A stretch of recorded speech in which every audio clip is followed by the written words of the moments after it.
Time for us to get into our health segment. Right now, we're actually going to be addressing a very important and sensitive topic that affects many individuals and family. Today, we are diving into the emotional journey of dealing with infertility and exploring various options available. And here in the studio with us is Dr. Nana Henaku Larbi, Chief Fertility Specialist at the Accra Fertility Center. Good morning, sir. Good morning. Thank you very much. You're welcome to Breakfast Fine, Daily. thank you. All right. So to begin with, briefly explain what infertility is and how it affects individuals. Any couple after marriage expects to have a baby out of whatever is going on, and if a couple have been looking for it for 1 year, and nothing has happened, then you call that situation an infertile situation or a subfertile situation. So infertility or subfertility simply means after consummating your marriage 1 year and there are no results out of the consummation, then you probably have to see a doctor. Yeah. So one of the preconditions has to be that you've been looking for it. You've been trying to have a baby. Exactly. And for a year, it's not happening. It's nothing happening. Okay. Just imagine the woman lives in Ghana, the man in the US or some other place. Yes. They are not really doing things to have a baby. In that case, it's not infertility. Okay. Because they've not been really trying. Yeah. Okay, so what are some of the reasons for infertility? Because I realize that there can be a lot of blame. The blame game is on. Yeah. It's you. It's you. Especially it's not women me. face the bash. Yes, I'm glad I have to speak on this to my own people, Ghanaians. Yeah. Normally, whatever you've heard or as a student you've learned, for you to call a person infertile or a couple not able to produce babies, there are 4 major things. It's as simple as that. 4 major things, okay. The first thing I believe is the man's semen. Okay, that's the first one. That to me is the first. And would you believe it? It's about 40% of such couples, it will be solely due to the man. Okay. So the man's semen first, then followed by the woman and the egg she produces. The semen and the egg meet in the tube, a place called fallopian tube. Yeah. If you look at the picture, you see something triangular and then hanging on the sides. They are called the fallopian tubes. So the egg, which is produced from the ovary, the structure which produces the egg, releases the egg, and the tube picks up that egg and wobbles it along the tube towards the triangular shaped thing, which is the uterus. So meanwhile, if sex has gone on, the semen is deposited in the vagina, that sort of tube-like thing down there. Yeah. Semen is deposited there, and the semen are the sperms, the individual thing which really does the fertilization is called a sperm. But the fluid which comes along with that is called the semen. Right. So if the sperms are healthy enough or strong enough, they swim very fast along the vagina, enters the womb, and meets the egg in the tube. In the tubes. So fertilization occurs in the tube. So you have the semen, the egg, then the tube. Yeah. All these play very important roles. Yeah. And if any of them goes begging, then fertility doesn't happen, pregnancy doesn't occur. So after the egg has been fertilized in the tube, it is again propelled downwards towards the womb, where it settles, and then the baby grows for 9 months and results in a delivery. So if anything goes wrong with any of the 4 things, say the man first, semen, 40% due to the man only. The rest, 40% due to the woman only. And the rest, 20%, we believe that part of it is, we call it, part of it is due to both the men and the man, and the other one undetermined. And you cannot know why. Everything seems to be okay. But to me, it's a bit of, because we are ignorant in certain things, and we believe that there is something, which is, but because all the tests are normal. Right. If you look very carefully into the various tests, we always find a reason for not. But as you are saying, it can be grouped under that. You name anything which a doctor has told you causes infertility. Is either in these 4 things. Right. So there's a possibility that a man could give birth with a woman. Let's say man A can have a baby with woman B. The same man A cannot have a baby with woman C. Yes, like just incompatibility. because of that 20%, something between the two. So there's nothing like incompatibility of, This is it. It's either one of the 4 things. If you, for instance, I'm married to her, we have kids, I move on to another woman, no kid. So you have to investigate the woman. The woman now. Exactly. Okay. And if she's perfectly okay? That's what I'm saying. It's always, that's what we think. But there is always something which really comes out. Okay, so in practice, how do we resolve infertility? First, any patient or client or whoever couple come to us, we take a very good, thorough history to find out why these things are happening. And from the story alone, you have an idea. For instance, you are newly married. You are not likely going to get pregnant. Okay. You know why? Why? Because fresh marriage, so enthusiastic, having sex, and then it wouldn't just work. Okay. So the first thing from me telling any couple is that your sex frequency should be moderate. It should not be more than 3 times in a week, and not like every other day, and not more than once per day.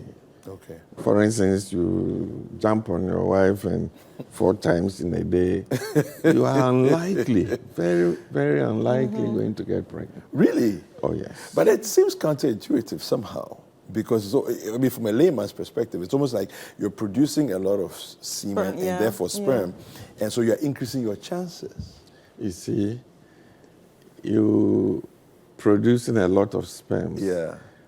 When we are investigating, we check the sperm count, and it's in millions. The normal sperm count is above 15 million, 20 million for total emission. But it's only one which enters the egg. Yes. About 500,000 would go and they will rush, surround the egg for only one to enter. Penetrate. Yeah. And so if you think of it, you ask yourself, why? Why? I believe that is God's way of, limiting the human race. Okay. Not to just, with every sex you are getting You pregnant. get pregnant, yeah. So which means that if your sperms are lower than a certain level, it's most unlikely That will happen. you get Okay. pregnant Right. spontaneously. Okay. I mentioned frequency. Just imagine you are having the sperm lives for 90 days. Okay. 90. 90 days, 3 months. That's the lifespan of the sperm. Okay. So as they are being produced, they are being released. Yeah. Imagine that you are releasing them so fast. The ones which come later, they are immature. They're not mature. Exactly. Yeah. And if you delay also far in yeah. between, like you are in the US, you come home after 1 year, you Yeah. jump on your wife, Yeah. it's unlikely she'll get pregnant because most of the sperms ahead are dead 90 days. Oh, okay. So all these factors just come into play, and then at the end of it, reproductive rate, it's per sex itself it's about 33%, which means if a couple, everything is normal, Yeah. you have sex normally, you do everything normally, per month, a third of the couple will get pregnant. Not every couple, even though all things are normal. Yeah. It's very interesting because I think that there's a lot of feeling that, once you get married, I mean, it's almost automatic, that you're expecting that there should be pregnancy. Before we talk about the ethical and moral issues regarding all of this, what are some of the methodologies,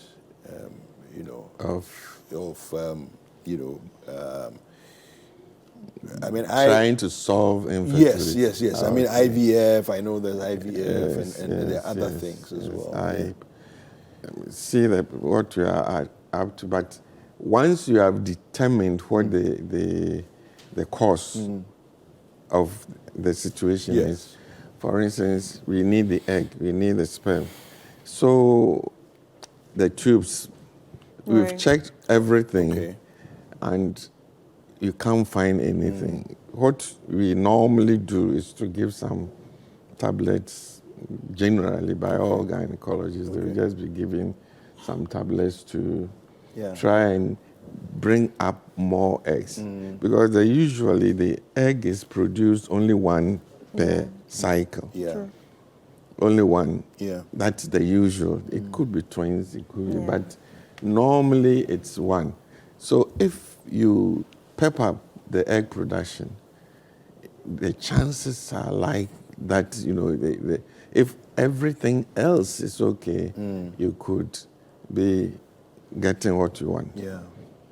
So just by stimulating the ovaries where the eggs are kept to produce more, and then hopefully you will get it. If not, if we identify that it's only maybe the egg, I mean, there is nothing else, but sometimes only the egg, we again do something called controlled ovarian hyperstimulation. We are increasing the egg output, but we control it very much because you might overdo it, and there is another problem. So that's the first sort of intervention, if all is well. But you can imagine. But that's on the woman's side. It's for both. Okay. You are having sex, your wife, she's not getting so you stimulate the woman to produce more eggs. Yeah.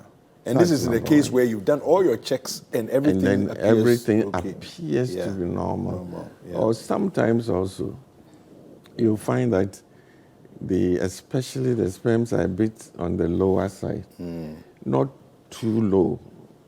We sort of take that sperm, wash it or clean up, and stimulate the woman to produce more eggs. Okay.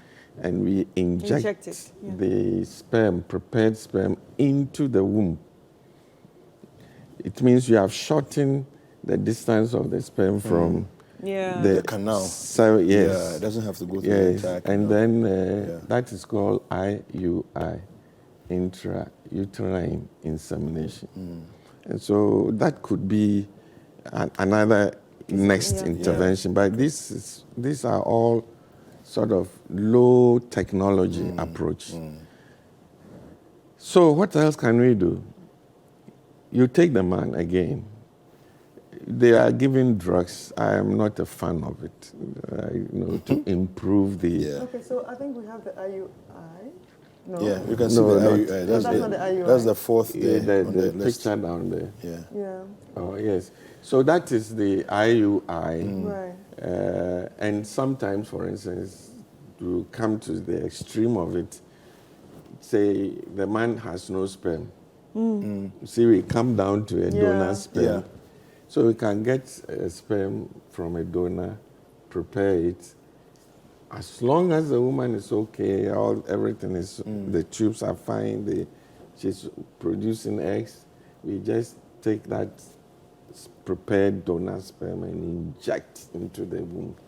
And that's a donor sperm IUI. But it's not as common as that because we'll be developing it slowly. So from IUI, from controlled stimulation to IUI, then... The donor sperm? No, not yet. We haven't gotten there yet at all. And there is something called IVF. Right. Yes. Right. And that is IVF. I told you fertilization takes place in the tube. Right. And the egg and the sperm. So for any reason where you can't have the fertilization inside the tube, but you do it outside the woman's body, that is in vitro. In vitro. Yeah. In vitro means in plate. Yes. It's a Greek word for plate. Yeah. So in plate fertilization, Fertilization, yeah. which means you just Like a petri fertilizing. dish. Exactly. Yeah. You are fertilizing whatever it is outside the body. Yeah. You put it there and put the sperm together, and baby forms. And then you go put it and back put inside. it inside the Okay. uterus. So how long does it take for the baby to form? If to get the egg Yes. and the sperm together, 16 hours, 14 to 16 hours, we go and check if fertilization has occurred. Once the fertilization has occurred, that becomes, we call it a zygote embryo at the end of it, an embryo. And we transfer the embryo straight into the womb, and that's the beginning of its life. Right. But are there instances where it fails, where it refuses to fertilize? Of course. There is normally, in certain situations, the maximum fertilization rate per an IVF is supposed to be about 60 to 70%. They will fertilize. And then after fertilization, it has to stay in the womb. It has to be in the normal, good environment for it to proceed and get the pregnancy on. Yeah. I have a story, but I'll share with you after the show. Yeah, very interesting one. Really? Yes. Yeah. So I know that usually there's a lot of people have questions, because maybe of religious practices and all of that. They feel as if it's not natural, as in, Yes, without an intervention, then there's something wrong with it and all that. I don't know how you deal with some of these things. Yes, there are a lot of ethical issues surrounding IVF, no doubt about it. Okay. Right from the beginning, research started in 1930s. Okay. And the Roman Catholics were so vociferous about it until 1978, where the first IVF, because they were doing a lot of research for the 10 years before the first birth of an IVF baby. Test tube baby. Test tube baby. Yes, That's what it call is. Yeah. True. Yes, and that was Louis Brown on the 25th of July. So that's why we call July Infertility Month. Okay. and simply because the first IVF, and to be honest, IVF is a high technology stance, and obviously there are a lot of questions to be answered, and as I said, the Catholics, even now, they haven't officially accepted IVF. Wow. Muslims, they have. Other religions, my religion, everywhere they do. And then people even question the morality of what we are doing, and all that. But again, I'll refer you back to have a baby, you need the sperm, you need the egg. So if we are doing IVF, it means the tube is out. But there's the sperm and egg. And if you don't have the sperm, if you don't have the egg, that is where problems really do come in. People have accepted that doing the fertilization outside the body, IVF, is okay. Yeah. But there are some components of it. Low sperm count, very low sperm count. Thank God we have some option where we take a sperm and take an egg. You know, I said you need 500,000 sperms to surround one egg for one to fertilize. But we take one sperm, one egg, and inject into it. And that situation is called intra-cytoplasmic. That is, if you remember, if you did science at school, The cytoplasm. The egg, the we inject the egg into the sperm into the cytoplasm of the egg, and that is ICSI. And this is one of the, in fact, most prominent advances in fertility treatment. So ICSI has improved that situation for especially low sperm count situations. And but all you have to go through IVF. It means you have to fertilize the egg outside the body. Now, there are certain, again, you have a woman who is not producing eggs, and it's very, very, very common.